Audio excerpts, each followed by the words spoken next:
चलिए। अ, तो बात कर रहे थे प्रोफाइल की।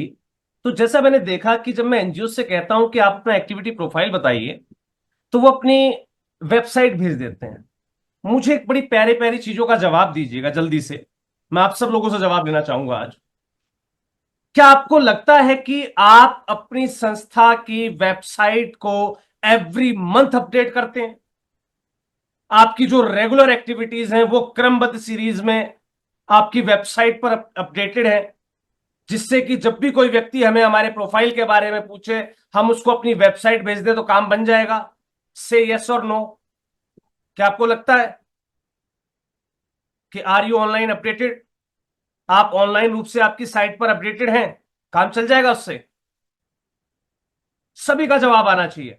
और यकीन मानिए, अगर आज आपने एक्टिव रूप से अपना रिस्पॉन्स दिया ना, मैं आज आपको एक्टिव रूप से बड़ी प्यारी चीज सिखा के जाऊंगा, शायद जो जिंदगी में आपके बहुत काम आएगी। और उसके बाद आपसे कभी कोई आपकी संस्था के बारे में पूछेगा ना, वो एक बार को आपके रिस्पॉन्स से खुश हो जाएगा। वो आपको काम दे ना दे, वो तमाम चीजें आपको अपने विवेक से डिसाइड करनी है कि ऐसा करने के बाद मेरी संस्था का अगला पड़ाव क्या रहेगा, या मेरी संस्था के बारे में लोग क्या सोचेंगे, या एक फंडिंग एजेंसी मुझे रिस्पॉन्स करेगी या नहीं करेगी। ये आपको अपने विवेक से फैसला लेना है। मैं सिर्फ आज इतना एक ऐसी बढ़िया चीज आपको सिखा के जाऊंगा कि आज के बाद अगर आप अपनी संस्था को कहीं रिप्रेजेंट करने चले, या किसी ने आपसे आपकी संस्था के बारे में कभी कुछ पूछा, तो यकीन मानिए सामने वाला आपके हाजिर जवाब से खुश जरूर हो जाएगा। इसलिए मुझे आप सबका जो है एग्जैक्ट रिस्पॉन्स चाहिए।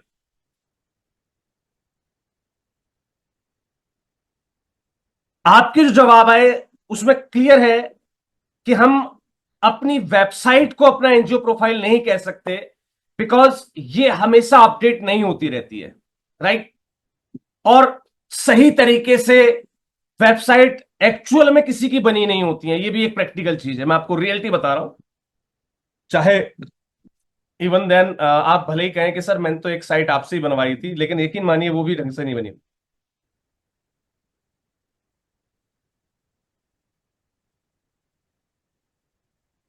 ये भी मैं आपको रियलिटी कह रहा हूं। एक वेबसाइट के अंदर जो हमारे वर्क्स हैं, वो अकॉर्डिंग टू द इंटरवेंशंस दर्ज होने चाहिए। मेरा हेल्थ इंटरवेंशन है तो हेल्थ इंटरवेंशन के सारे काम एक जगह एक सीरीज में दिखाई दे।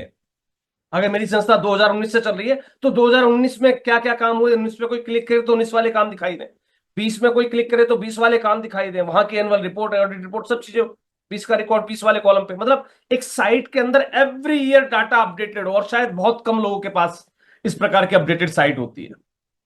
से यस और नो, मैं अगर सही हूं या नहीं हूं, राइट और रॉन्ग। आपकी संस्था को जितने वर्ष हो चुके हैं, उतने वर्ष का डाटा, उतने वर्क ईयर वाइज आपकी साइट पर अपडेटेड होने चाहिए। और शायद ऐसा बहुत कम संस्थाओं के पास मेंटेन्ड है। राइट। चलिए, कुछ साथी अपने फेसबुक अकाउंट का लिंक शेयर कर देते हैं। क्या आपकी गतिविधियों को आपका फेसबुक अकाउंट क्लैरिफाई कर पाएगा?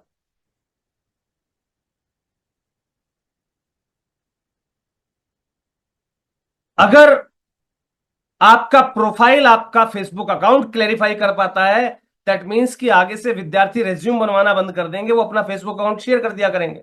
सर मैं टिकटॉक पर अवेलेबल हूं, मेरे इतने फॉलोवर्स है, ये मेरा रेज्यूम है।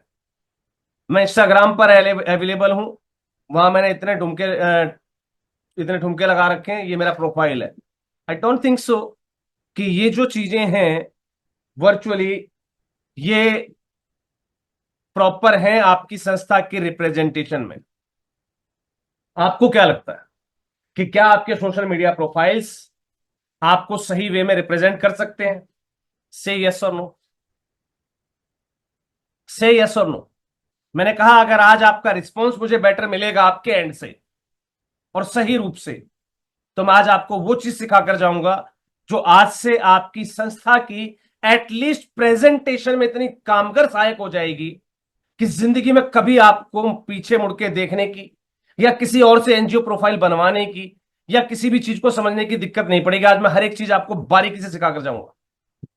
जो मैंने 4 टॉपिक आपको बताए हैं, NGO profile, activity profile, annual profile और आपका ऑडिट रिपोर्ट, ये सारी चीजें मैं आपको बेहतरीन तरीके से सिखा कर जाऊं। कुछ साथी फोन पर आपकी एक्टिविटीज की फोटोज व्हाट्सअप कर देते हैं, कुछ न्यूज के जो कटिंग्स हैं या कुछ यूट्यूब के न्यूज लिंक्स जो हैं वो शेयर कर देते हैं। क्या ये आपका प्रॉपर वे है अपनी संस्था के बारे में बताने का? अगर किसी व्यक्ति ने, मैंने आपसे कहा है कि tell me about your organisation, और अगर आप मुझे अपने फेसबुक अकाउंट का लिंक, अपनी वेबसाइट का लिंक और आप अपने एक्टिविटीज की फोटोग्राफ्स या अपने न्यूज की कटिंग्स या तमाम जो है एक्टिविटी की वीडियोस मुझे भेज रहे हैं, कि क्या ये आपका सही रिस्पॉन्स है किसी को रिस्पॉन्ड करने का जब उसने आपसे आपका एक्टिविटी प्रोफाइल पूछा हो? तो से यस और नो, से यस और नो। क्या ये सही वे है आपका? व्हाट्सअप कर देना अपना फोटो वोटो, ये वो प्रोग्राम करा था जी, ये करा था, वो करा था, है ये मेरा फेसबुक का अकाउंट लीजिए सर, इस पे फोटो मिल जाएंगे कुछ आपको, ये मेरी वेबसाइट लीजिए सर, कुछ हमने यहाँ अपडेट कर रखी है। आई डोंट थिंक सो कि ये एक प्रोफेशनल वे है अपने आप को रिप्रेजेंट करने। और इवन देन यकीन मानिए, आज इन चारों प्लेटफॉर्म्स के बीच में जो आपको मैं अंतर बताऊंगा, ये अंतर ऑलमोस्ट 80% संस्थाओं को नहीं पता होगा पहले से। ये मैं इस बात की गारंटी लेता हूं। आप में से भी 80% ऑर्गेनाइजेशंस आज इस बात पे, आज इस स्क्रीन पे जब वो पर्टिकुलर चीजें सीखेंगी, जानेंगी, तो उनको भी महसूस होगा कि ये चीज हमें नहीं पता थी और हम यहां गलती करते आ रहे थे। चलिए चलते मेरी स्क्रीन पर, और क्योंकि मुझे आज थोड़ा सा क्लासेस को टाइमली जो रैप अप करके कहीं पहुंचना भी है, तो मैं जल्दी से आपको ले चलता हूं उस मेन कंटेंट पर। कोशिश करूंगा कम समय में मैं ज्यादा चीजें आपको बता सकूं, समझा सकूं, सिखा सकूं। तो इसके लिए थोड़ा सा आप लोगों का मेरे साथ अपनी एक्चुअल प्रेजेंस देना भी बहुत जरूरी होगा।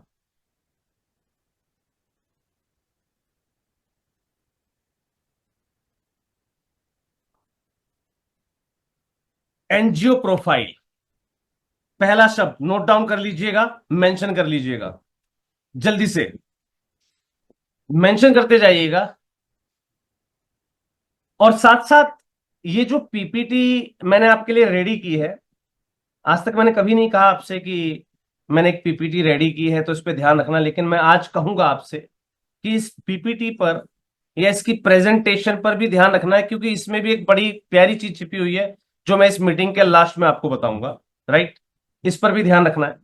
How does it opens, how does it performs, right, तो उसकी भी बात करेंगे।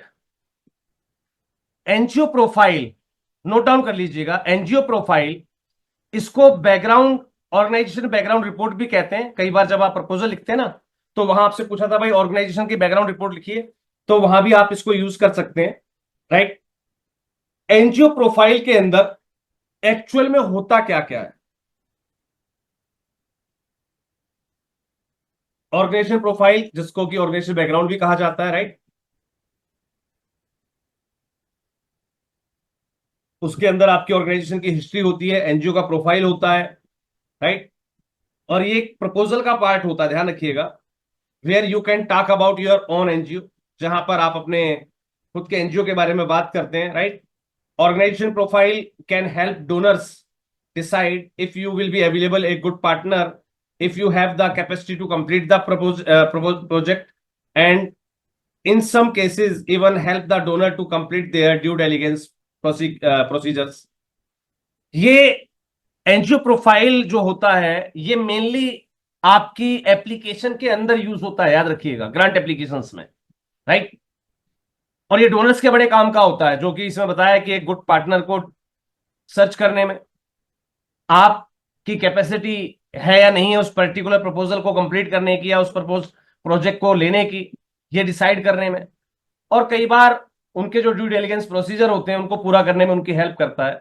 तो कभी भी एनजीओ प्रोफाइल को आप जनरली कभी यूज मत करना, राइट। जब आपसे कहा जाए कि tell me about your NGO या आपकी एनजीओ का प्रोफाइल भेजिए, तो सामने वाला व्यक्ति जिससे आप टेलीफोनिकली बात कर रहे हैं, और वहां पर बात अभी ग्रांट की नहीं हुई है, वहां पर बात हुई है सर क्या मैं इसके लिए एलिजिबल हूं, आपने अपनी आहर्ताएं पूछी हैं, उसने कहा जी आप अपने डॉक्यूमेंटेशन भेजिए। तो डॉक्यूमेंटेशन यानी कि एक्टिविटी प्रोफाइल। डॉक्यूमेंटेशन का मतलब कि आपने अपने ऑर्गेनाइजेशन प्रोफाइल का ये बता दिया मेरे पास फला फला फला फला डॉक्यूमेंटेशन है। डॉक्यूमेंटेशन आज के समय में हर संस्था के पास है, सबके पास 12 है, टीजीए, सीएसआर 1 है, एफसीआर है, वट। लेकिन वाकई में मेरी संस्था उस पर्टिकुलर ग्रांट के लिए एलिजिबल है या नहीं है, वो डिपेंड करता है मेरे एक्टिविटी प्रोफाइल से।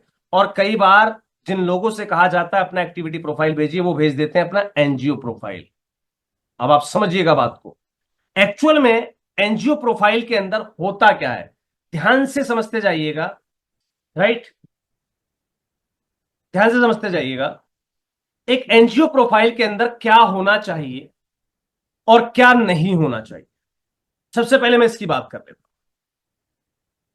संस्था का नाम, संस्था की एज, संस्था का registration status, right. Note down कर लीजिएगा व्हाट टू इंक्लूड, क्या इंक्लूड करना है आपको अपने एनजीओ प्रोफाइल में।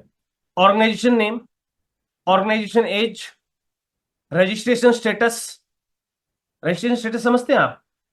रजिस्ट्रेशन स्टेटस का मतलब ये नहीं कि आपका रजिस्टर्ड वैलिड है या इनवैलिड है या कब तक के लिए वैलिड है, यहां वैलिडिटी नहीं पूछी गई है।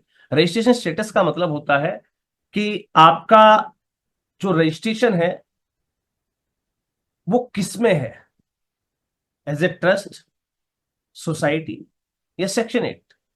अब आप कहेंगे कि सर एक नीचे वाले कॉलम पर भी हमारी नजर जा रही है जहां पूछा है कि ऑर्गेनाइजेशन टाइप क्या है आपका, एनजीओ है, सीबीओ है, नेटवर्क ऑर्गेनाइजेशन है, फेथ बेस्ड ऑर्गेनाइजेशन है। याद रखिएगा वहां पर जो रिलीजियस आपका रजिस्ट्रेशन स्टेटस है वो है रजिस्टर्ड अंडर फलाना act of trust act of society act या फलाना सेक्शन 8 कंपनी एक्ट। अब यहां ध्यान रखिएगा, ट्रस्ट दो प्रकार की होती है ना भाई, पब्लिक ट्रस्ट और चैरिटेबल ट्रस्ट, और तीसरी फेथ बेस्ड जिसे हम कहते हैं रिलीजियस ट्रस्ट।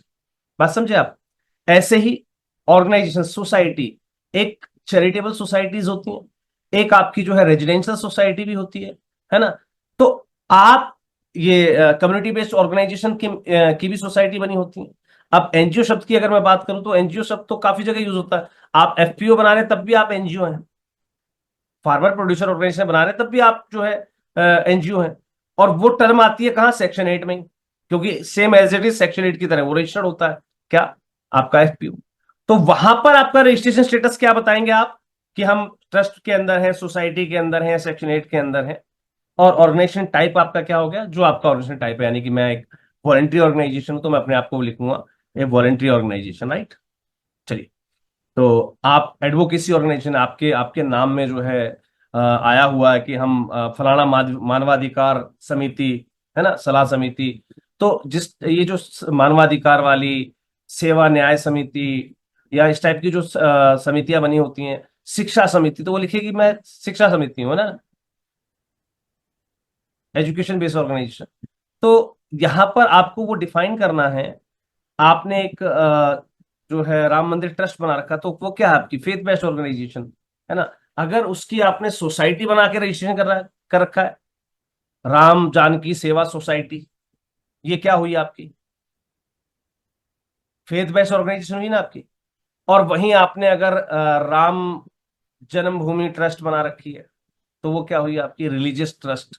तो रिलीजियस ट्रस्ट ट्रस्ट की सेक्टर में होती है, फेथ बेस्ड ऑर्गेनाइजेशन ये अपना जो है सेक्शन 8 और इसमें काउंट की जाती हैं अपना सोसाइटी में, राइट। तो रजिस्ट्रेशन स्टेटस और ऑर्गेनाइजेशन टाइप ये आपको डिफाइन करना होता है। साथ में स्पेशलिटी एरिया क्या है आपकी वर्किंग का, वो डिफाइन करना होता है। स्कोप ऑफ वर्क आपको डिफाइन करना होता है कि आपके पास क्या क्या स्कोप ऑफ वर्क आपके लिए हो सकते हैं। पार्टनर्स आपके पास रिलेवेंट जो किसी भी रिलेवेंट प्रोजेक्ट के रिगार्डिंग अगर कोई पार्टनर है वो आपको डिफाइन करने हैं, वो आप लिख सकते हैं। और लिंक टू मोर इन्फॉर्मेशन की आगे अधिक आपके बारे में अगर जानना हो तो व्यक्ति कहाँ जाए, तो वो लिंक टू मोर इन्फॉर्मेशन वो आपकी वेबसाइट का भी हो सकता है, वो आपके फेसबुक प्रोफाइल का भी लिंक हो सकता है, वटेवर। तो लिंक टू मोर इन्फॉर्मेशन वो आपका होना चाहिए, यानी कि कॉन्टेक्ट अस का हम कॉलम भी से बोल सकते हैं। ये पर्टिकुलर चीजें आपके इस एनजीओ प्रोफाइल के अंदर होनी चाहिए। ध्यान दीजिएगा, मैं फिर से क्लियर कर देता हूं, शब्द को ध्यान रखिएगा, एनजीओ प्रोफाइल, नोट डाउन कर लीजिए। एनजीओ प्रोफाइल के अंदर ये चीजें इंक्लूड होनी चाहिए। अब क्या चीजें इंक्लूड नहीं होनी चाहिए, उस पर भी गौर कर लें। रजिस्ट्रेशन सर्टिफिकेट नहीं लगाना है, बैंक की फुल डिटेल नहीं डालनी है, राइट। स्टाफ की लिस्ट या ऑर्गेनाइजेशन चार्ट हम जिसे बोलते हैं, वो इसमें नहीं होता कभी भी एनजीओ प्रोफाइल में। List of board of directors, ये नहीं होता आपके एनजीओ प्रोफाइल में। किसी का भी रेज्यूम या सीवी हम जो लगाते हैं हमारे बोर्ड मेंबर्स का, राइट, वो नहीं होता इस ऑर्गेनाइजेशन प्रोफाइल में। एनजीओ प्रोफाइल के अंदर वो चीजें नहीं होती हैं, right. Complete list of accomplishment, यानी कि आपने कौन कौन से प्रोजेक्ट कर रखे हैं, वो इसमें नहीं होता। एनजीओ प्रोफाइल में वो चीज नहीं होती, याद रखिएगा, ठीक है। और फाउंडिंग स्टोरी, हमारी संस्था क्यों बनी, फाउंडर का कोई मैसेज वगैरह, अंड फंड, ये सारी चीजें इसमें नहीं होती हैं। क्लियर है। एनजीओ प्रोफाइल बिल्कुल सिंपल होता है। अब मैंने आपको ये चीज बता दी, जल्दी से एक बार स्क्रीनशॉट ले लीजिए या इसको नोट डाउन कर लीजिए जल्दी से। फिर मैं आपको एक एग्जांपल के माध्यम से थोड़ा सा और क्लियर कर देता हूं कि एक्चुअल में आपका एनजीओ प्रोफाइल होना कैसा चाहिए या बनाया कैसा जाता है। जल्दी से done in the chat box अगर आप रेडी हैं तो, या तो नोट डाउन कर लीजिए, राइट, या स्क्रीनशॉट ले लीजिए और से done in the chat box, जल्दी से done in the chat box. चलिए जी, आगे बढ़ते हैं।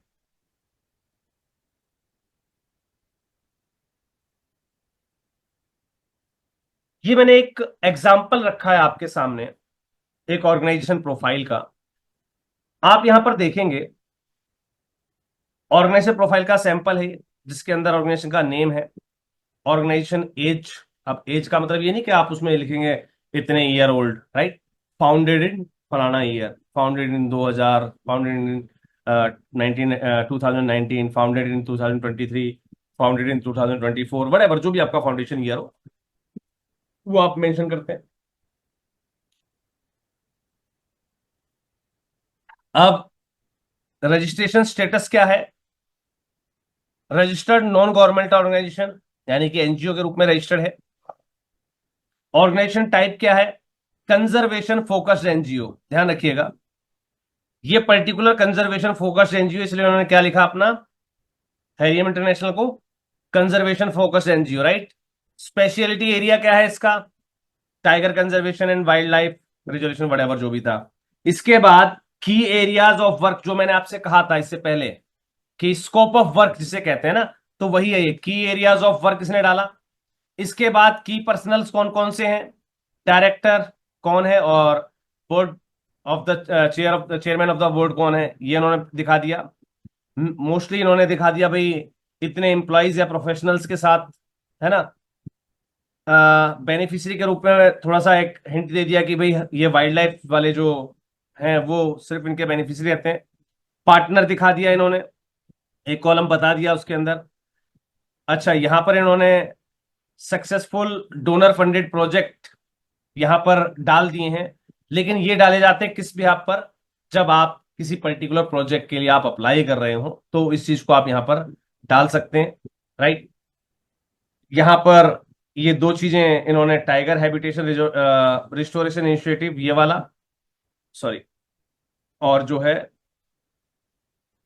ये प्रोजेक्ट बिग टीथ, यानी कि एलिफेंट से रिलेवेंट होगा शायद, ये बिग टीथ मुझे नहीं पता, नहीं, क्रिटिकल टाइगर हैबिटेट के बारे में ही है। चलिए, तो ये जो दो इनिशिएटिव इन्होंने हैं वो अपने यहाँ पर डिफाइन कर दिए। उसके बाद इंगेज विद अस, देखिए यहाँ पर मैंने कहा था ना कि for more information please visit our website, इन्होंने अपनी वेबसाइट बताई। इंगेज विद अस, आप हमारे साथ इंगेज हो सकते हैं through email and phone number, ये मेंशन कर दिया, right. Connect us on Facebook, अपना फेसबुक और ट्विटर लिंक पे। कहने का मतलब वही चीजें जो मैंने आपको स्टार्टिंग में कहा था कि एक एनजीओ प्रोफाइल के अंदर मात्र ये चीजें होनी चाहिए, राइट। लिंक, ऑर्गेनाइजेशन नेम था, ऑर्गेनाइजेशन एज थी, रजिस्ट्रेशन स्टेटस था, रजिस्ट्रेशन टाइप था, स्पेशलिटी एरिया था, स्कोप ऑफ वर्क था, पार्टनर्स, और link to more information, right. चलिए जी, यहां पर जो चीज नहीं होनी थी, जैसे यहां पर है कंप्लीट लिस्ट ऑफ अकॉम्प्लिशमेंट, तो कंप्लीट लिस्ट ऑफ अकॉम्प्लिशमेंट नहीं होती है कभी भी यहां पर। यहाँ पर होता है सिर्फ रिलेवेंट प्रोजेक्ट जिसके लिए आप अपना ये एनजीओ प्रोफाइल सबमिट कर रहे हैं, तो उससे रिलेवेंट इसने दो एक्टिविटीज यहाँ पर दिखा दी, इससे ज्यादा नहीं दिखानी होती है कभी भी आपको। अब एक बार जल्दी से स्क्रीनशॉट ले लीजिएगा, ये आपके जो है डेमो के या उस चीज के काम आएगा, जिस प्रकार से आप भी इसको अपना एक मेंशन कर सकें, लिख सकें, इसको देखकर अपना एक डेमोग्राफिक आइडिया अपना जो है रेडी कर सकें। लेकिन प्लीज कुछ लोग ना वो ज्यादा होशियारों वाली हरकत मत करना कि सब कुछ सेम उतार देंगे, वहां संख्याएं बदल देंगे। यहाँ पर 120 लिखा है तो हमने अपने 12 लिख दिए, 15 लिख दिए, डायरेक्टर में डायरेक्टर का नाम चेंज कर दिया, बोर्ड चेयर में बोर्ड बंदे का नाम चेंज कर दिया, राइट। और यहाँ पर कंजर्वेशन फोकस एनजीओ, वहां पर हमने मतलब एज इट इज उतार देते हैं। नहीं, ये होती है आइडियाज के लिए। हालांकि आइडिया इतना पर्याप्त है जो मैंने आपको नोट करवाया था, ये चीजें उससे ही रिलेवेंट है। अब यहां पर कुछ लोग कहेंगे कि सर 3 पेजों का एनजीओ प्रोफाइल, देखिए जरूरी नहीं है कि आप सिर्फ 3 पेजों का बनाएं, आपके हाथ में होता है आपको 7 पेज का बनाना है। मैं एक एग्जांपल और दिखा देता हूं आपको, एक एग्जांपल मैं यहां पर और दिखा देता हूं आपको। मैं आपको एक 7 पेज वाला एनजीओ प्रोफाइल और दिखा देता हूं। तो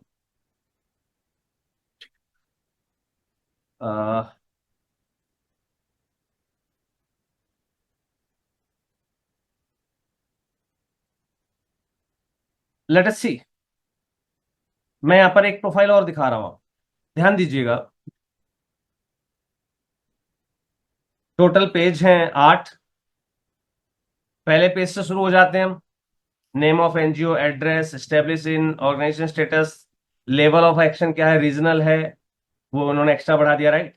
रजिस्ट्रेशन अंडर एक्ट ये लिख दिया इन्होंने, रजिस्ट्रेशन नंबर, एफसीआर रजिस्ट्रेशन। चलिए जी, पेज डाउन करते हैं। सॉरी, इनकम टैक्स एग्जेम्पशन के अंदर रजिस्ट्रेशन नंबर डाल दिया इन्होंने, पैन नंबर डाल दिया, फाउंडर का नाम डाल दिया, नेम ऑफ चीफ फंक्शनरी और उनकी क्वालिफिकेशन डाल दी, कंट्री डाल दी, प्रोग्राम एरिया डाल दिया, विजन मिशन एंड गोल डाल दिए, एम एंड ऑब्जेक्टिव डाल दिए, हिस्ट्री डाल दी इसके अंदर, राइट। इसके अलावा वैल्यू एंड प्रिंसिपल्स डाल दिए, गाइडिंग प्रिंसिपल्स डाल दिए, ऑर्गेनाइजेशन बिलीफ्स डाल दिया, प्रोग्राम्स डाल दिए कि कौन कौन से प्रोग्राम करते हैं, एजुकेशन, वास, food nutrition, sustainable livelihood and others, यानी कि child right and disaster management पे वर्क करते हैं। इश्यू ऑफ इंटरेस्ट बता दिया उन्होंने अपना, development of women child depressive education, right. इसके अलावा मैनेजमेंट एंड प्लानिंग बता दी, डिसीजन मेकिंग पावर किसकी होती है किसकी नहीं है वो डिफाइन कर दिया, स्ट्रक्चर एंड गवर्नमेंट जो है गवर्निंग बॉडी, बोर्ड, उसके बारे में बता दिया कि भाई डिटेल नहीं, जनरल। यहाँ पर देखिए कोई डिटेल में इन्होंने गवर्निंग बॉडी कोई लिस्ट नहीं दे रखी है यहाँ पर, राइट, वो तो हमने मना कर रखा है, नहीं होनी चाहिए उसके अंदर। तो और एक्रेडिएशन ये दिया हुआ इन्होंने अपना, राइट। तो इस प्रकार से इन्होंने 8 पेज के अंदर प्रोफाइल बना दिया। होता है, आपके ऊपर है कि आपका प्रोफाइल आप कैसा डिफाइन करते हैं, वो 4 पेज का रहेगा या 8 पेज का रहेगा, ये आपके ऊपर डिपेंड करेगा, right. So, thank you. We hope so you have clearly understood the concept of an NGO profile. Say done in the chat box. अगर एनजीओ प्रोफाइल का कंसेप्ट आपको डन हो गया है तो से done in the chat box. अगर NGO profile का कंसेप्ट आपको डन हो गया है तो चलिए, अब एनजीओ प्रोफाइल आपको डन हो गया, पहली चीज डन कर दी मैंने आपको। चलते हैं अब दूसरी तरफ, आ जाइए सर, चैट बॉक्स से बाहर आ जाइए, आगे बढ़ते हैं, आगे बढ़ते हैं, राइट। और जानने का प्रयास करते हैं।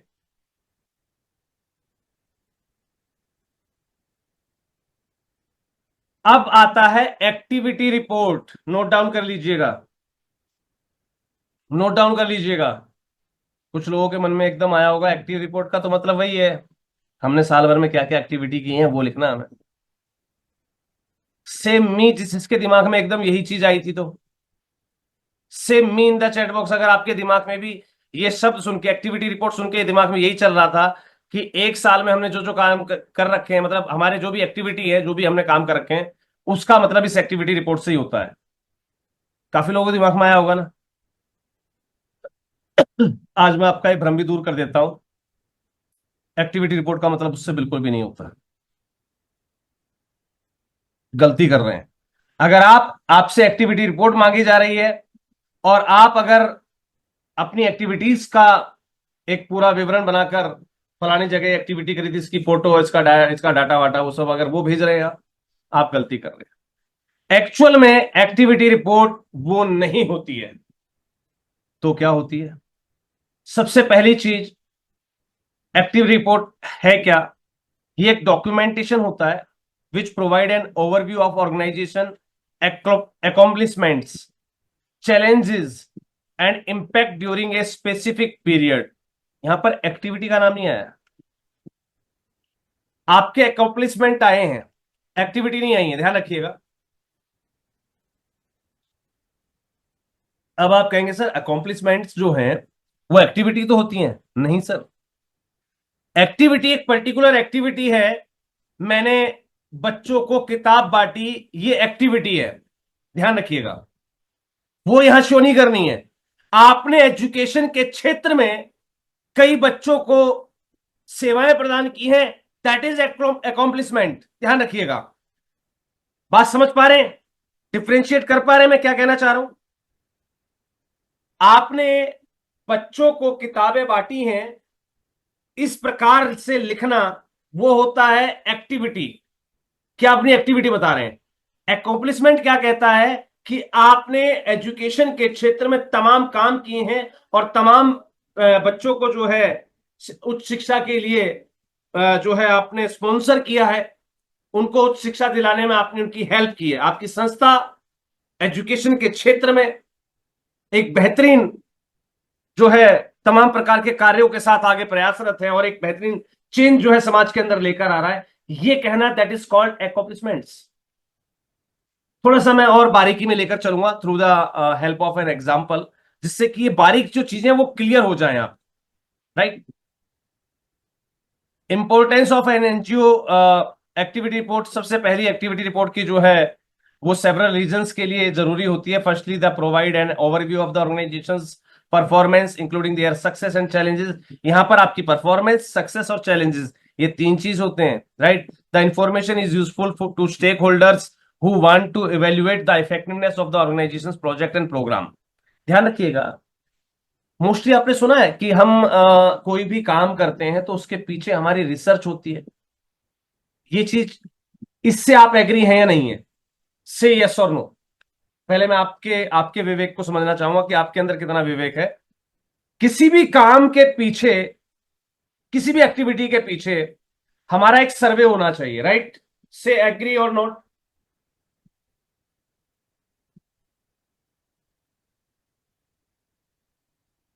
आप कहेंगे सर क्या हर एक काम के पीछे एक सर्वे होता है? बिल्कुल होता है सर। मैंने गरीबों में सर खाना बांटता हूं। हमारी संस्था 5 रुपए में गरीबों को खाना बांटती है। क्यों बांटती है भाई?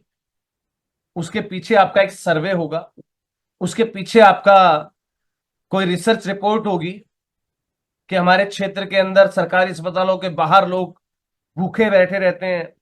हमने ये चीज नोट की है कि वहां होने वाली जो भीड़ है वो एक बहुत बड़ा हिस्सा होती है शहर की क्राउड का। उसमें से तमाम लोग ऐसे होते हैं जो मजबूर होते हैं, गरीब होते हैं, और उनका पेशेंट अंदर भर्ती है और बाहर होटलों में खाना महंगा है। इस वजह से वो एक बार को भूखा रहना पसंद करते हैं या फिर चाय और बिस्कुट खाना पसंद करते हैं। मजबूरी में वो चाय और बिस्कुट खा लेते हैं। आपका आपके वहां पर खड़े होकर 5 रुपए में खाना बांटने के पीछे भी एक सर्वे होता है। और अगर आप बिना सर्वे के, बिना कारण के ही कोई काम सोशल वर्क कंडक्ट कर रहे हैं तो आप गलत हैं। हर एक चीज के पीछे एक कारण होता है। मैं महिलाओं के लिए स्वाभिमान का, स्वावलंबन का कैंप लगा रहा हूं तो उसके पीछे भी कोई रीजन, कोई स्टडी होनी चाहिए मेरी, कि मैंने क्या पाया। मैंने पाया कि हरियाणा में लोग जो है महिलाओं को जो है यहाँ पर भ्रूण हत्या ज्यादा होती है, बालिका की, बच्चियों की, है ना। यहाँ का जो मेल फीमेल रेशियो है वो कम है। मतलब तमाम चीजों की एक रिसर्च रिपोर्ट के बाद ही मैं पर्टिकुलर एक्टिविटी को कंडक्ट करता हूं। राइट। तो ये जो टॉपिक है ना, ये जो टॉपिक है, ये एक्टिविटी रिपोर्ट वही रिसर्च रिपोर्ट होती है केवल आपकी। और उन रिसर्च रिपोर्ट के बिहाफ पर आपने क्या क्या काम शुरू किए हैं उनके सिर्फ शब्द होते हैं। शब्द का मतलब, मैं एक उदाहरण देता हूं। मेरी रिसर्च रिपोर्ट कहती है कि हरियाणा के अंदर भ्रूण हत्या बहुत ज्यादा होती है। लोग लड़कियों को जो है जन्म लेते ही मार देते हैं, या जो है लड़कियां जो है जिस्म फरोशी का शिकार होती हैं, या हरियाणा में जो है महिला और पुरुष का अनुपात कम होने की वजह से बाहर के राज्यों से बेटियां बहुओं के रूप में खरीदी जाती हैं। वट मेरी जो भी रिसर्च थी, उस रिसर्च के आधार पर मैंने लाडली घर की लक्ष्मी नाम से एक जागरूकता अभियान चलाया है। सिर्फ इतना लिखना, ये होगा इस पार्ट का हिस्सा। किसका? एक्टिविटी रिपोर्ट का। मैंने मुकुंदपुर गांव फलाना जिले में फलाना दिन कार्यक्रम करा, उसमें इतने इतने लोग आए, उसमें हमने महिलाओं को ये सिखाया, या हमने उनको महिलाओं को ये बांटा। ये चीज, ये विस्तृत रिपोर्ट इस एक्टिविटी प्रोफाइल का हिस्सा नहीं होती है, याद रखिएगा। क्लियर है? अब कुछ चीज क्लियर हुई? चीज क्लियर हुई? मैंने अपनी एक रिसर्च रिपोर्ट का हवाला देते हुए बताया कि इस संबंध में संस्था ने महिलाओं के लिए फला फला फला योजनाओं पर काम करना शुरू कर दिया है, जिससे हम बहुत अच्छा रिजल्ट लेकर आ रहे हैं। सिर्फ इतनी चीजें, इतना जो है एक्सप्लोर करना अपने वर्क को, that is called activity profile. दिमाग में नोट डाउन कर लीजिएगा, ये कोई और नहीं बताएगा आपको, ये ध्यान रखिएगा। An activity report should contain the following sections. एक एक्टिविटी रिपोर्ट के अंदर क्या क्या सेक्शन होने चाहिए, नोट डाउन कर लीजिए जल्दी से, जल्दी से नोट डाउन कर लीजिए। एक होता है आपका इंट्रोडक्शन।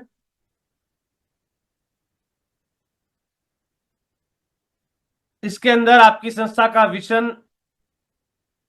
विजन, मिशन, ऑब्जेक्टिव्स और एक्टिविटीज, ये आती है इंट्रोडक्शन सेक्शन में। दूसरा होता है हाइलाइट्स एंड अकॉम्प्लिशमेंट्स।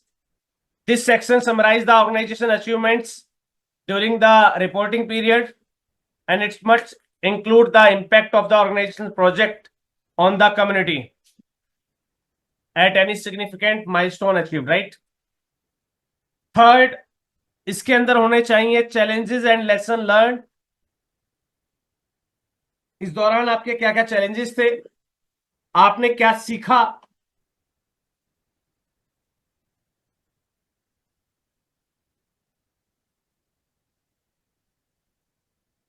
इन तमाम रिसर्च रिपोर्ट और इन पर वर्क करते समय आपने क्या सीखा, ये भी इस रिपोर्ट का हिस्सा होती है, एक्टिविटी रिपोर्ट का।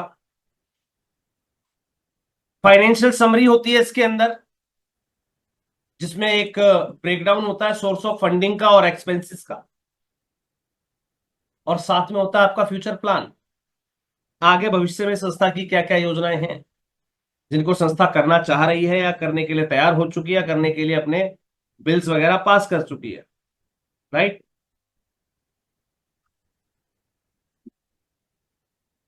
NGO activity reports are an essential tool for organisation to demonstrate their impact and maintain accountability to their stakeholders. They provide an overview of an organization's accomplishments, challenges, and future plans. By producing activity reports, NGO can demonstrate their transparency, attract new donors, and ensure that they are making a meaningful difference in the communities they serve. Right? तो ये है complete conclusion एक NGO activity report का। एक example देख लें हम जल्दी से यस। इसका भी एक एग्जाम्पल देख लेते हैं कि एक एनजीओ एक्टिविटी रिपोर्ट एक्चुअल में होती कैसी है। से यस, तो हम आगे बढ़े जल्दी से। चलिए जी, मैंने आपके सामने एक एग्जाम्पल रखा है, एक स्क्रीन आपके सामने मैंने रखी है, जिस पर आप देख रहे होंगे अभिनव निकेतन के नाम से एक ऑर्गेनाइजेशन प्रोफाइल की रिपोर्ट मैंने आपके सामने रखी। जिसके अंदर इनका विजन आप देख रहे होंगे, vision to be leading research based education think tank of India, right. तो चेयरमैन की तरफ से क्या कंक्लूजन था वो रखा गया पेज नंबर 2 पर। These are the torch bearers, यानी कि इस संस्था में जिन्हें हम कहते हैं ना रास्ता दिखाने वाले लोग, यानी कि संस्था के मेंबर ही हुए सेक्रेटरी, ट्रेजरर, है ना, तमाम लोगों की टॉर्च बियरर्स के रूप में एक छवि। देखिए ध्यान रखना, एक होता है हम अपनी संस्था के अंदर कुछ भी लिख देते हैं, हमारे मेंबर्स, लेकिन एक बेहतरीन शब्दों का चयन आपके अपने हाथ में होता है। आप इनको गवर्निंग बॉडी मेंबर्स लिखिए, आप इनको टॉर्च बियरर्स लिखिए, ये आपके हाथ में है कि आप अपने प्रोफाइल को कैसे रिप्रेजेंट करते हैं। उसके बाद आप देखेंगे तो यहां पर आपको मोटो दिखाई दिया, then after office address, then registration detail, contact detail, documents बता दिए इन्होंने क्या क्या है इनके पास, बैंक डिटेल्स दे दी, इसके अंदर एरिया ऑफ ऑपरेशन दे दिया इन्होंने अपना। आगे बढ़ते हैं, फिर उन्होंने प्रोजेक्ट टीम के बारे में बताया कि हमारे पास जो है एडमिनिस्ट्रेटिव टीम के अंदर एक डायरेक्टर है, कोऑर्डिनेटर है, एक सिस्टम एनालिसिस है, प्रोफेशनल्स के अंदर 10 एडवोकेट हैं, यूनिवर्सिटी प्रोफेसर्स हैं। भाई जिस हिसाब से एक संस्था होती है, इनकी रिसर्च की ऑर्गेनाइजेशन है, तो इसके हिसाब से इनके पास प्रोफेशनल्स की टीम ज्यादा है, राइट। फाइनेंशियल के अंदर 2 अकाउंटेंट हैं, एक ऑडिटर है, 10 ऑडिटर है सॉरी। टेक्निकल टीम के अंदर जो है कंप्यूटर ऑपरेटर हैं 8, राइट। ग्राफिक डिजाइनर हैं 2, वेब डेवलपर हैं 2। फील्ड वर्क के अंदर क्वालिफाइड एक्सपर्ट्स हैं, स्किल्ड मैन पावर है, सेमी स्किल्ड मैन पावर है, और अनस्किल्ड मैन पावर भी है। ये तमाम चीजें इन्होंने अपने बारे में बताई। साथ साथ बताया कि हमारा इंफ्रास्ट्रक्चर क्या है, हमारे पास असेट्स क्या क्या हैं, और हमारा नेटवर्क कितना बड़ा है, राइट। उसके बाद जैसा कि मैंने आपको बताया था कि आपके विजन, आपके मिशन इसके अंदर डाले जाते हैं, तो इन्होंने अपना विजन रिप्रेजेंट किया, अपना मिशन रिप्रेजेंट किया, अपनी डेवलपमेंट स्ट्रेटजी के बारे में बताया, राइट। जो इनकी कॉग्निटिव रिसर्च है उनके बारे में डिफाइन किया। उसके बाद हर एक रिसर्च को, जैसे अब हम बताते हैं कि भाई हमने आर्ट एंड कल्चर पे ये काम कर रखा है, यहां पर काम नहीं बताया जाता। यहां पर आर्ट सेक्टर के अंदर आपकी रिसर्च क्या है, उसके अंदर आपने क्या किया, या आप किस किस एक्टिविटीज के अंदर इन्वॉल्व हैं, वो सारी चीजें यहां मेंशन की जाती हैं। देन आफ्टर एग्रीकल्चर के बारे में, देन आफ्टर, और देखिए जैसे आर्ट, फिर एग्रीकल्चर, फिर सी, यानी कि ए के बाद बी, बी के बाद सी, राइट। ऐसे ही फिर कल्चर आ गया, है ना। तो एक क्रमबद्ध सीरीज के अंदर अपने कामों को प्रेजेंट करना।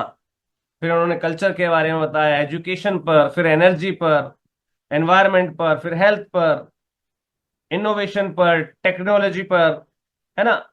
ऐसे तमाम चीजें इन्होंने डिफाइन की। और यह ध्यान रखिए, इन्होंने कहीं भी अपनी कोई एक्टिविटी काउंट नहीं कराई है। इन्होंने उस परिक्षेत्र के अंदर क्या पाया और उससे रिलेवेंट इन्होंने क्या क्या काम शुरू कर दिए हैं, सिर्फ ये बताया गया। कौन सी एक्टिविटी कहाँ करी, किस लिए करी, कितने बेनिफिशियरी थे, कितने डोनर आए थे, वो चीज नहीं होती इसके अंदर। इसके अंदर होती पर्टिकुलर एक्टिविटी केवल, जो मैंने आपको अभी बताया था रिसेंट में। तो अगर ये चीज आपको क्लियर हो गई है तो जल्दी से एक स्क्रीनशॉट ले लीजिए कि एक एनजीओ एक्टिविटी रिपोर्ट के अंदर क्या क्या चीजें होनी चाहिए। जल्दी से एक स्क्रीनशॉट ले लीजिए और चैट बॉक्स के अंदर लिख दीजिए डन। फिर हम आगे बढ़ते हैं तीसरे स्टेप की ओर, कि तीसरी जो चीज है वो हमसे क्या कहती है। अभी तक हमने लिया एनजीओ प्रोफाइल, अब हमने लिया एनजीओ एक्टिविटी रिपोर्ट, राइट। चलिए डन हो गया सबका, ग्रेट। अब आगे बढ़ते हैं, अब आगे बढ़ते हैं।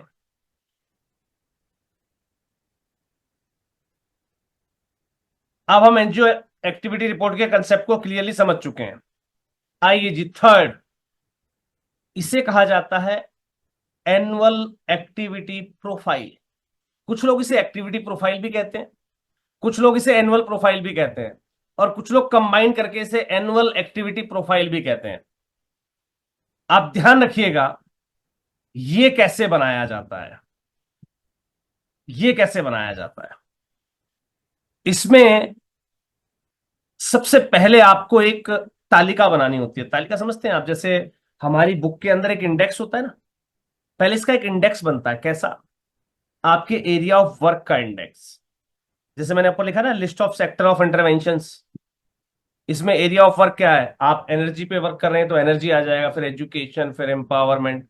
ऐसे ही उसकी तरह जैसे आप आर्ट एंड कल्चर पे वर्क कर रहे हैं अगर, तो सबसे पहले आर्ट एंड कल्चर आएगा, फिर जो है एजुकेशन, फिर एनर्जी, है ना, फिर एनवायरमेंट, देन आफ्टर हेल्थ, फिर लाइवलीहुड, है ना। इस टाइप से जो जो सेक्टर पे आप वर्क करते हैं तो उसका एरिया ऑफ इंटरवेंशन आपको लिखना है, जिस क्षेत्र में आपने काम कर रखा है।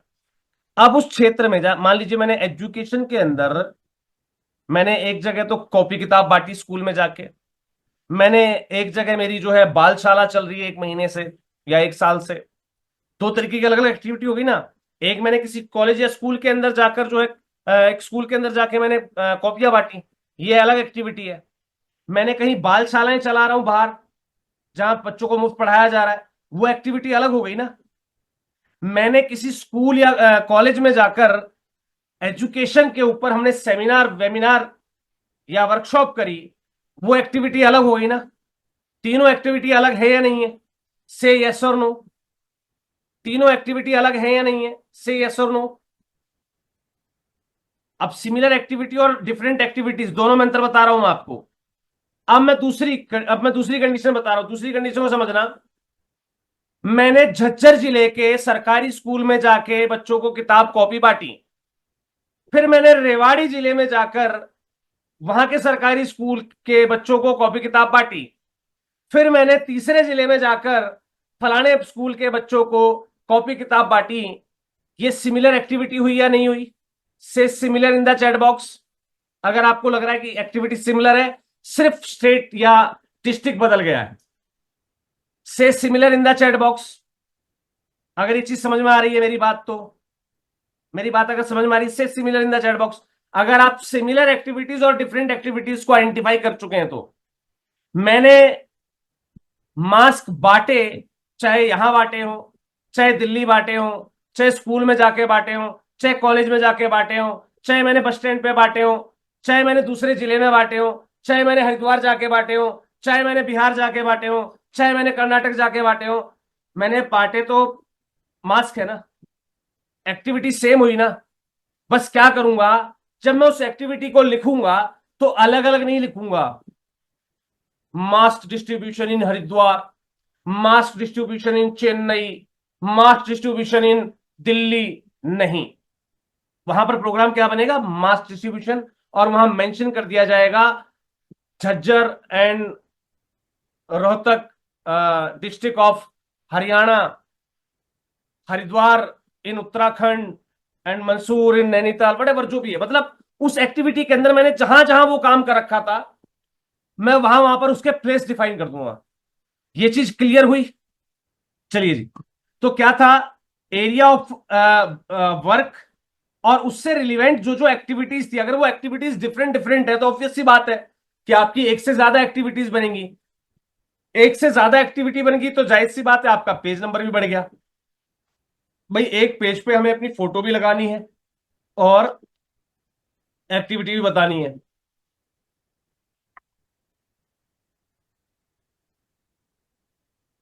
राइट। हमें अपनी एक्टिविटी भी बतानी है और हमें अपनी फोटो भी लगानी है उसकी एक्टिविटी की।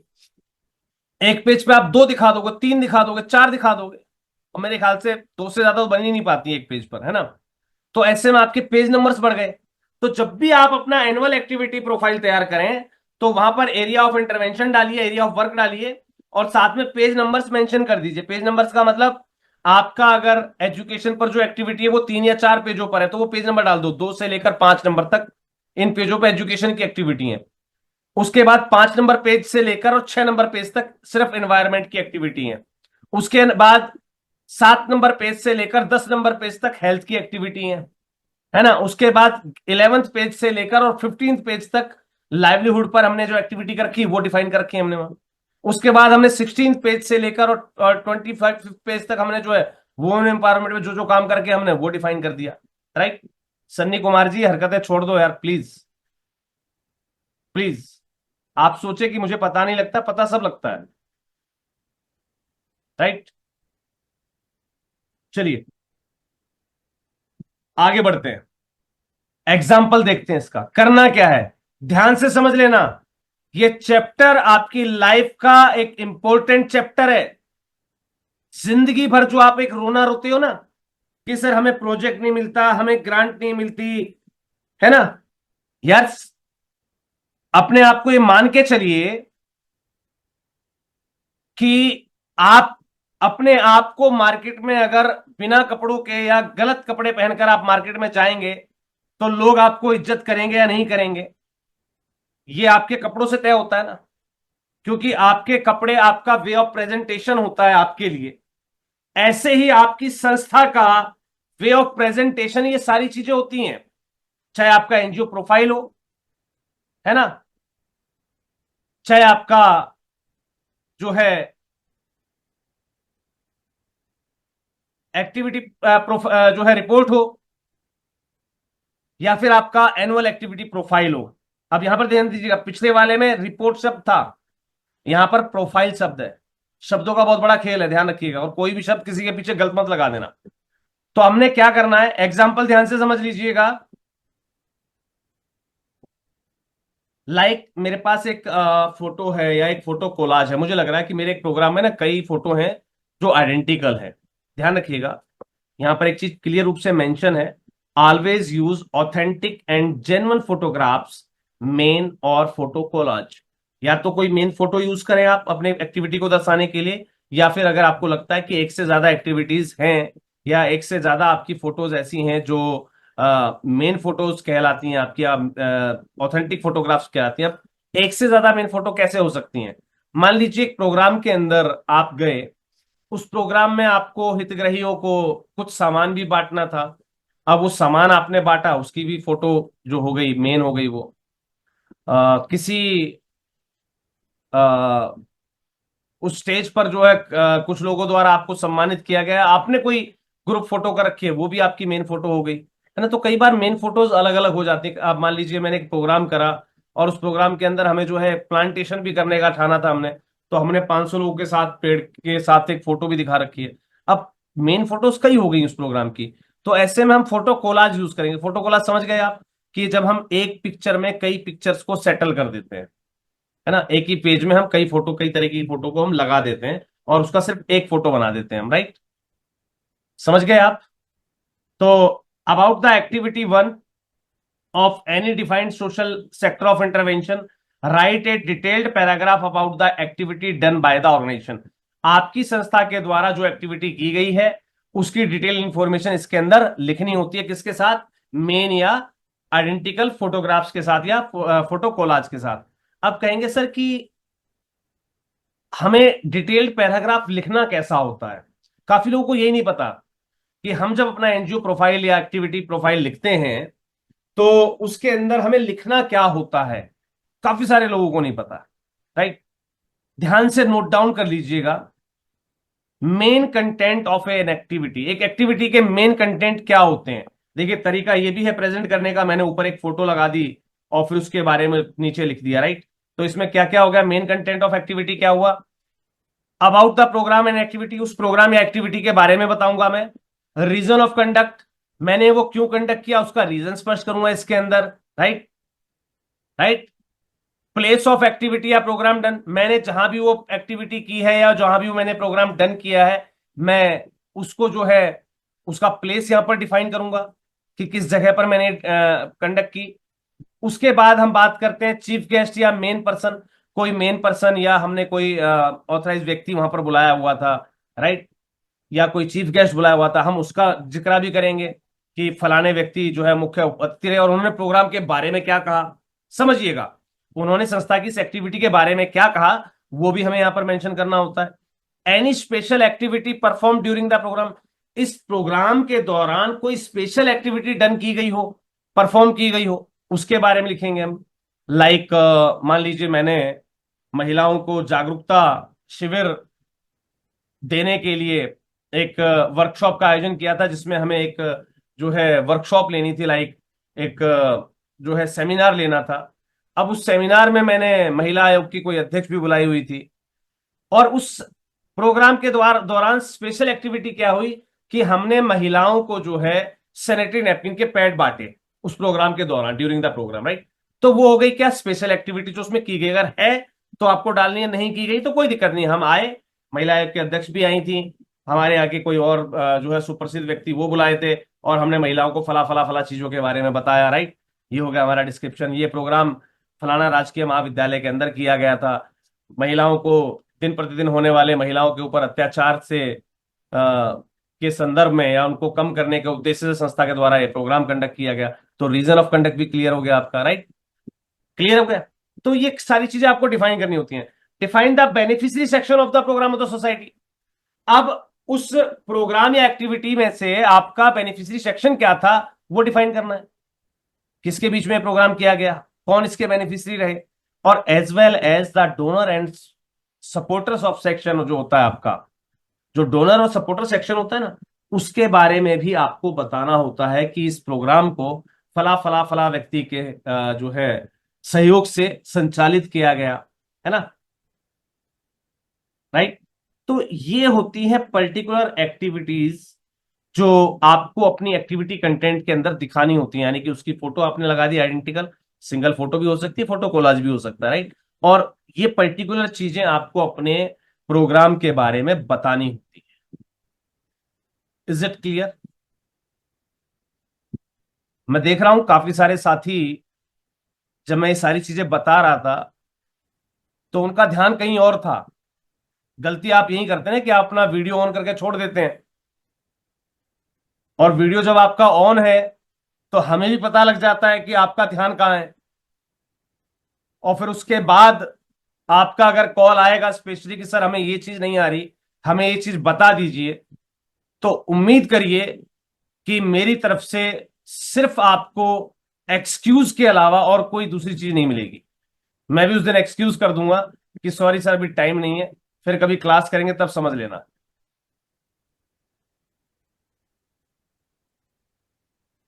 चलिए, से clear in the chat box अगर आपको ये चीज क्लियर हो गई है तो, कि हमें अपनी एक्टिविटी कैसे दिखानी होती है। ध्यान रखिएगा, यहां पर दो तरीके मैंने आपको दिखा दिए। कैसे, एक तरीका ये है जहां पर आप पूरे प्रोफाइल के अंदर एक बड़ी फोटो लगा रहे हैं। देखिए, आप इसको एक बुक समझ के चलिए। मैं अभी तक मैंने आपसे कहा था ना कि इस प्रेजेंटेशन में भी अपने एक गुण छिपा हुआ है। इसके पन्ने एक बुक की तरह पलट रहे हैं, राइट, पलट रहे हैं ना। तो आपकी उस कंटेंट बुक के अंदर एक पूरी फोटो भी हो सकती है, जिसके नीचे आपने पैराग्राफ के रूप में लिखा हुआ हो सकता है उस एक्टिविटी के बारे में। हो सकता है आप पेज वाइज वर्क कर रहे हो, आपके ऊपर फोटो है प्रोग्राम की और उसके नीचे एक्टिविटी लिखी हुई है, राइट। इस प्रकार से भी आप जो है लगा सकते हैं। अब ये जो एक्टिविटी जब हम करते हैं, ये एक्टिविटी प्रोफाइल जब हम बनाते हैं, एनुअल एक्टिविटी प्रोफाइल, इसके अंदर हमें किन किन खास बातों का ध्यान रखना चाहिए, ध्यान दीजिएगा। Always use genuine and authentic photographs of the activity या प्रोग्राम। हमेशा जेन्युइन फोटोग्राफ्स यूज कीजिए, ऑथेंटिक फोटोग्राफ्स यूज कीजिए। जेन्युइन फोटोग्राफ का मतलब आपके प्रोग्राम की ही फोटो हो, ऐसा ना हो कि आपने भीड़ की फोटो उठाई। मेरे एक सज्जन हैं,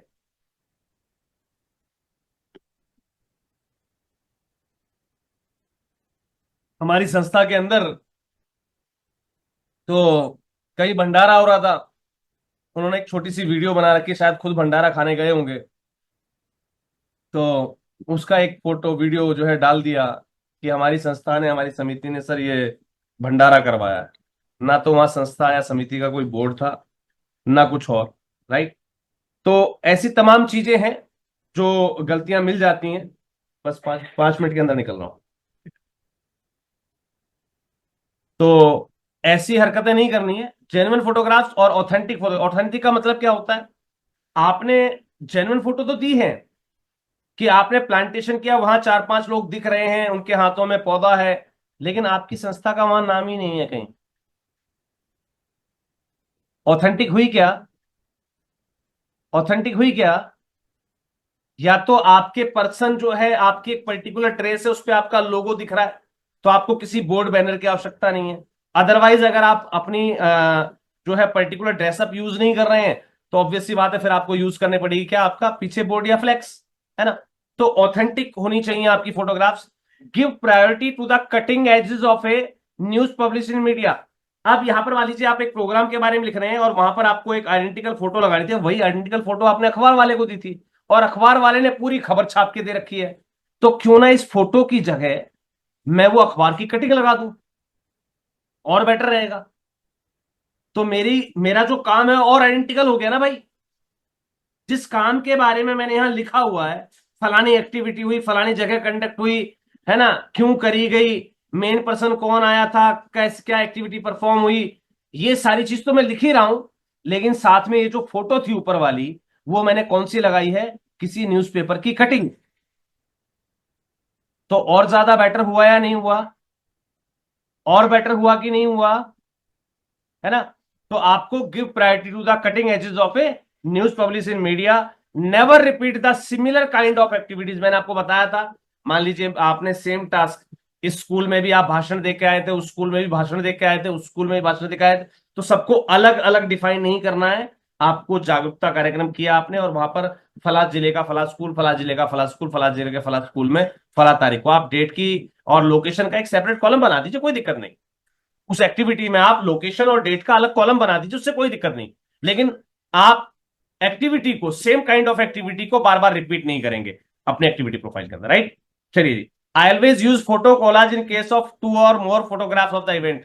जब आपको लगे आपके कार्यक्रम की ये दो या दो से ज्यादा आइडेंटिकल फोटोग्राफ्स हैं, तो आप हमेशा फोटो कोलाज का यूज कीजिए। आप अलग अलग फोटो मत चिपकाइए, फोटो कोलाज का यूज कीजिए, right. Always use colour photographs. और जब भी आप फोटोग्राफ्स का यूज करें, कोशिश कीजिए, क्योंकि आजकल जो है ब्लैक एंड व्हाइट का दौर खत्म हो चुका है, तो आपकी जो फोटोग्राफ्स हो वो कलर्ड हो। और कोशिश कीजिए, अगर आपकी जो फोटोग्राफ्स हैं वो जब भी आप खींचें, ध्यान रखिएगा, अपनी संस्था के अंदर एक नियम बना लीजिए, एक नियम नोट डाउन कर लीजिए आज से, और जिंदगी भर आपके काम आएगा ये नियम। नोट डाउन कर लीजिए, आपकी फोटोग्राफ जीपीएस वाली होनी चाहिए। जीपीएस इन द सेंस, जिस पर आपके लोकेशन और तमाम चीजें जो आ जाती है ना, क्या बोलते हैं उन फोटोग्राफ्स को, जल्दी से मुझे कोई भी साथी बताएगा, उन फोटोग्राफ्स को क्या बोलते हैं जहां पर वो लोकेशन वगैरह आ जाती है सब नीचे लिखकर, कौन सी फोटो बोली जाती है उनको, जल्दी से कोई भी साथी। यार, जियो टैग्ड, यस। जियो टैग जो फोटोग्राफ्स होती हैं, हमेशा वो फोटोग्राफ्स यूज कीजिए। क्लियर है। जियो टैग फोटोग्राफ्स जो होती हैं आपकी, जिसमें लॉन्गिट्यूड लैटिट्यूड्स वगैरह आ जाता है ना, जगह का नाम भी आ जाता है, और किस डेट को खींची गई, किस समय खींची गई, वो डेट और टाइम भी आता है बकायदा, उसको अगर यूज करेंगे सबसे बेस्ट होगा, राइट। इस चीज को बिल्कुल नोट डाउन कर लीजिएगा कि ये आपको करना ही करना है। चलिए जी। Thank you, thanks a lot to all of you. I think so आपने ये तीनों कंसेप्ट, मैंने अभी तक आपको 3 कंसेप्ट के बारे में बताया, ध्यान दीजिएगा। मैं एक बार फिर से डिफाइन कर देता हूं। मैंने अभी बात की जिसकी, वो था आपका एनुअल एक्टिविटी प्रोफाइल। इससे पहले जो हमने बात की थी वो था हमारा activity profile, sorry activity report, right. और उससे पहला था हमारा एनजीओ प्रोफाइल। तो हमने 3 चीजों की बात करी, एनजीओ प्रोफाइल, एक्टिविटी रिपोर्ट और एनुअल एक्टिविटी प्रोफाइल। अब चौथा कौन सा रह गया आपका? Audit report. ये ध्यान रखिएगा, ये हमारे हाथ में नहीं होती है, ये बनाता है आपका सीए। उसको कहा जाता है आपकी ऑडिट रिपोर्ट, जो आपका सीए आपको बनाकर देता है, उसमें आपका कोई रोल नहीं होता। क्लियर है। अब चारों चीजों का जो मैंने आज के टेम्पलेट में, आज के मैसेज में, आज की क्लास का जो पोस्टर मैंने आपके पास भेजा था, मैंने उसमें 4 चीजों के नाम लिए थे। मैंने चौथी चीज जो रह गई उसके अंदर कौन सी, आपका ऑडिट रिपोर्ट, मैंने उसको भी क्लियर कर दिया कि वो आपका सीए बनाकर देता है। तो आप उसको आप डिफाइन नहीं करते, उसको आप डिजाइन नहीं करते हैं, राइट। 3 चीजें थी आपके एंड पर, जो मैंने आपको आज यहां पर क्लियर कर दी हैं कि ये क्या क्या चीजें होती है, उनमें क्या क्या चीजें होनी चाहिए, क्या क्या चीजें नहीं होनी चाहिए, ये कैसे बने होने चाहिए, कैसे बने हुए नहीं होने चाहिए, राइट। तो ये चीजें हो गई है। Thank you, thanks a lot to all of you. और याद रखिएगा कि अगर आपका संस्थान जो है राष्ट्रीय एनजीओ महासंघ परिवार से संबद्ध है, तो राष्ट्रीय एनजीओ महासंघ परिवार ने आपके लिए एनुअल रिपोर्ट क्या होता है सर? अभी अभी आपने पूरी रामायण पढ़ी है।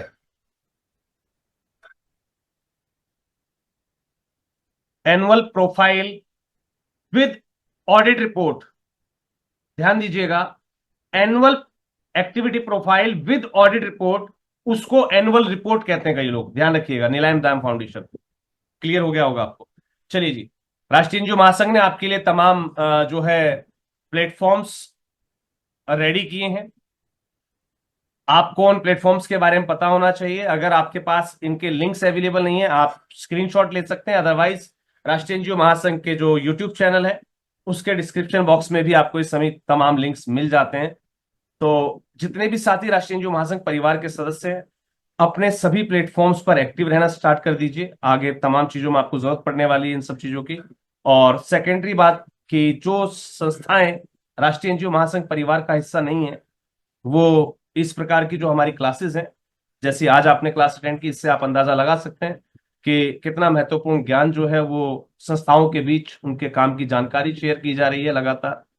तो अगर आप अभी भी राष्ट्रीय एनजीओ महासंघ परिवार का हिस्सा नहीं है, तो आप एक बहुत बड़े ज्ञान के क्षेत्र और समुद्र से जो है बहुत दूर हैं, वंचित बैठे हुए हैं। अगर ऐसी स्थिति आपकी है, सो आप तत्काल जो है राष्ट्रीय एनजीओ महासंघ परिवार को ज्वाइन कीजिएगा।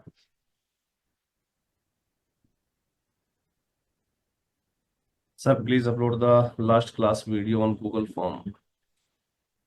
That has been scheduled sir. मैंने आपको बताया था कि कोई भी क्लास जो होती है उसके शेड्यूल के टाइमिंग्स होती हैं, 72 घंटे के अंदर अपलोड होती है। तो या तो आज हो गई होगी अपलोड, 8 बजे की वीडियो में चेक कर लीजिएगा, नहीं तो कल आ जाएगी, है ना। Thank you, thanks a lot to all of you. Have a great day and good night. और उम्मीद करता हूं कि आज की जानकारी आपको पसंद आई होगी। और आज के बाद आपका जो एक मुख्य चीज यहां पर रह गई है, कोई साथी छोड़कर ना जाए। 1 मिनट के लिए बस, 1 मिनट के लिए, 1 मिनट के लिए कोई भी साथी छोड़कर ना जाए, नहीं तो बहुत बड़ा नुकसान कर लेंगे वो अपना। मैं यहां पर एक चीज कहना भूल गया, क्योंकि मैंने शुरू से आपसे एक बात कही थी कि मेरी इस प्रेजेंटेशन पे ध्यान दीजिएगा। अब आपका जो एक्टिविटी प्रोफाइल है, या आपका जो एनजीओ प्रोफाइल है, या आपका जो एनुअल प्रोफाइल है, क्यों ना इस प्रकार की एक पीपीटी में मेंशन किया गया हो, जिसमें अपने आप पन्ने पलटते रहे और हर एक पन्ने पर क्या जानकारी दी गई है, जैसे मैंने हर एक पन्ने की जानकारी आपको बोलकर समझाकर बताई है, ऐसे ही बैकग्राउंड पर ये पन्ने ऑटोमेटिकली जो है प्ले होते रहें, एक के बाद एक खुलते रहें। आपकी संस्था के कार्यों में बैकग्राउंड से एक वॉइस प्ले हो रहा हो, संस्था फला फला कार्यों में व्यस्त रहती है, ये काम होते हैं, वो काम होते हैं, इस टाइप से पूरा एक्टिविटी प्रोफाइल हो। और ये एक्टिविटी प्रोफाइल रिकॉर्डेड सेशन होने के बाद आपके वेबसाइट पर, जैसे आपकी कोई वेबसाइट ओपन करे तो एक पॉपअप निकल कर आए, to more about, to know more about us, click below. और जैसे कोई उस वीडियो पे क्लिक करे, आपका एक NGO profile as it is play होने लगे, एक वॉइस ओवर प्ले होने लगे। अगर ये चीज आपकी वेबसाइट पर अवेल करा दी जाए तो कैसा रहेगा? क्योंकि आपसे अगर कोई पूछे जी आप अपनी एनजीओ का प्रोफाइल बताइए, है ना, तो आप फिर उससे अगर अपनी आप वेबसाइट भेज रहे हैं, लिंक भेज रहे हैं वेबसाइट का, और आपको पता है कि आपकी वेबसाइट का लिंक डालते ही जो भी पेज सामने आएगा उस पर एक पॉपअप आएगा, to know more about us, click on our NGO profile. और जैसे उस पर कोई क्लिक करे, आपकी पूरी एनजीओ का एक जीवनी, पूरी एक जो सचित्र चित्रण होता है आपकी संस्था का, वो प्ले हो जाए। हालांकि उस पर एस्केप का ऑप्शन हो कि सामने वाला व्यक्ति आपकी साइट विजिट करना चाह रहा है, वो एस्केप कर सके अगर उसे नहीं देखना है तो। जैसे हमारी पिछली हम कई बार वीडियो देखते हैं और बीच में ऐड आ जाती है अपने आप, हालांकि कुछ देर बाद उसमें ऑप्शन होता है कि आप चाहें तो ऐड को हटा सकते हैं, लेकिन होता है, ये हमारे काम की चीज है। अगर आपकी वेबसाइट पर आपका एनजीओ प्रोफाइल या आपका एक्टिविटी प्रोफाइल कुछ इस प्रकार से अगर मेंशन है, इस प्रकार से अगर डिफाइन किया गया है, तो सोचिए कि आप अपनी वेबसाइट को जब किसी को भेजते हैं तो शायद फिर वो चीज अपने आप में संपूरक होगी। अगर किसी ने कहा जी अपना एक्टिविटी प्रोफाइल बताइएगा, और आप कहें कि सर कोई दिक्कत नहीं है, लीजिए मेरा एनजीओ का, मेरी वेबसाइट का लिंक आप विजिट कर लीजिए, तब आप बिल्कुल भी गलत नहीं होंगे, क्योंकि आपकी वेबसाइट पर आपका एनजीओ का एक्टिविटी प्रोफाइल प्ले हो रहा होगा। तो आई थिंक सो ये एक बहुत नई टेक्निक होगी, और कोशिश करेंगे कि इस टेक्निक के साथ साथ हम एक नई चीज को और एडॉप्ट करें, जो आजकल मार्केट में बहुत ज्यादा ट्रेंडिंग पर है। वो है 3D व्यू, जो आजकल कंपनीज, बड़े बड़े इंडस्ट्रीज यूज कर रही हैं, जिसे ऑनलाइन प्रेजेंस कहा जाता है आपकी संस्था का, आपकी कंपनी का। तो जैसे कंपनी का वो एक ऑनलाइन प्रेजेंस, एक 3D व्यू देती हैं, लाइक किसी कैमरा से या किसी वो ड्रोन वगैरह से शॉट्स लिए लिए जाते हैं पूरी कंपनी के, कंपनी ऊपर से कैसी दिख रही है, बाहर गेट से एंटर होते हुए किधर की ओर रिसेप्शन कैसा दिखता है, ये सब कैसा दिखता है। आपने देखा होगा 3D, जो एक प्रेजेंटेशन होती है एक संस्था की, एक कंपनी की, आपने देखी हो, किसी होटल का देखा होगा 3D व्यू, देखा है कभी आपने? सुना है इसके बारे में? सेम मी, जिसने सुना है इस बारे में, एक कंपनी या एक संस्था या एक पर्टिकुलर जो प्लेस होता है उसके, यस, कॉलेज का सुना है बिल्कुल। तो कई कैंपसेस के आपने, कई यूनिवर्सिटीज के आपने देखे होंगे 3D व्यू, है ना, यूनिवर्सिटी के देखे होंगे, राइट? तो क्यों ना एक वर्चुअल प्रेजेंस की मुहिम जो है हमारी एनजीओ की भी स्टार्ट की जाए। यस, 360 एंगल जिसे बोला जाता है।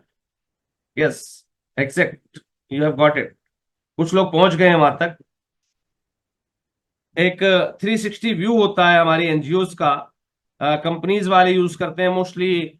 जितनी भी आप वेबसाइट्स यूज करेंगे, जितनी भी आप यूनिवर्सिटीज की वेबसाइट देखेंगे, कई यूनिवर्सिटीज के ऐड देखे होंगे आपने टीवी पर, जिसमें वो पूरा डेमोग्राफिक दिख रहा है, क्लास होती हुई, छोटे छोटे शॉट्स होते हैं, कहीं क्लास का, कहीं कैंपस का, कहीं जो है कैंटीन का एक शॉट होता है, एक शॉट कहीं और का है, एक शॉट जो है लाइब्रेरी का है। तो इस टाइप से एक पूरा डेमोग्राफिक, एक पूरा वर्चुअल टूर जिसे कहा जाता है, that is called, yes, this is exact word, virtual tour, जो रहता है एक पर्टिकुलर ऑर्गेनाइजेशन का। तो मेरा विचार था क्यों ना हमारी संस्थाओं को भी एक वर्चुअल टूर कैसे वो अपनी एनजीओ का बना सकते हैं, इस पर भी एक क्लास दी जाए। तो अगर आप लोग चाहते हैं कि आपको ऑनलाइन प्रेजेंस या वर्चुअल टूर से संबंधित ये 360 एंगल वाली जो वर्चुअल टूरिंग होती है, ये सिखाई जाए, और अपने एनजीओ प्रोफाइल को बनाना, मैंने आपको बता दिया कि कैसे बनाते हैं। लेकिन ये ऐसी जो प्रेजेंटेशन तैयार होती हैं, ये कैसे तैयार करना, इसकी रिकॉर्डिंग और इसका वॉइस ओवर करना, ये सिखाया जाए। और इसके साथ साथ एक वर्चुअल टूर का भी एक ऑप्शन आपको दिया जाए, और उसको वेबसाइट पर कैसे अपलोड किया जाता है, ये सारी चीज आपको अगर सिखाई जाए, अगर आप ये चाहते हैं, तो आज रात 8 बजे जो वीडियो आपको पब्लिश करके दी गई है आपके यूट्यूब चैनल पर, उसके चैट बॉक्स में, उसके कमेंट बॉक्स में मेंशन कर दीजिएगा that we need a class on virtual tour. आपको वहां मेंशन करना है कमेंट बॉक्स में, क्या उस वीडियो को लाइक करना है जो आज पब्लिश हुई है, उसको लाइक करना है, शेयर करना है, और कमेंट बॉक्स में मेंशन कर देना है कि हमें वर्चुअल टूर पर, एनजीओ के वर्चुअल टूर पर एक स्पेशल क्लास चाहिए। तो मैं कोशिश करूंगा मेरी टीम के साथ कि एक लाइव एग्जांपल के साथ, जिसको हम खुद डेमो करें, हम कुछ डेमोन्स्ट्रेट करें, उसकी रिकॉर्डिंग्स वगैरह सारी चीजें हम कंप्लीट करें, और फिर आपके लिए क्लास तैयार करें कि कैसे ये चीजें हमने की, एक बैकग्राउंड, एक जो होता है बिहाइंड द सीन, हम वो भी रेडी करें कि बिहाइंड द सीन हमने क्या क्या किया था, कैसे कैसे हमने इसको रेडी किया, और कैसे हमने इसको साइट पर अपलोड किया। एक बिहाइंड द सीन भी आपको दिया जाए, जिससे कि आप बेहतरीन तरीके से उसको समझ सकें। तो वो हम तभी देंगे जब आप सभी साथी, मुझे यहाँ पर नंबर ऑफ कंटेस्टेंट्स पता ही है, राइट? तो 50+ वहां कमेंट, लाइक और शेयर होने चाहिए आज की जो वीडियो आपके पास आई है, और सब लोगों का कमेंट एक जैसा होना चाहिए। शब्द अलग हो सकते हैं, लेकिन वहां मेंशन जरूर करना है that you need a special class on virtual tour, right? तो मैं कोशिश करूंगा कि आपको वर्चुअल टूर की जो स्पेशल क्लास है वो जल्द से जल्द अरेंज करवाई जा सके। Thank you, thanks a lot to all of you, have a great day and good night.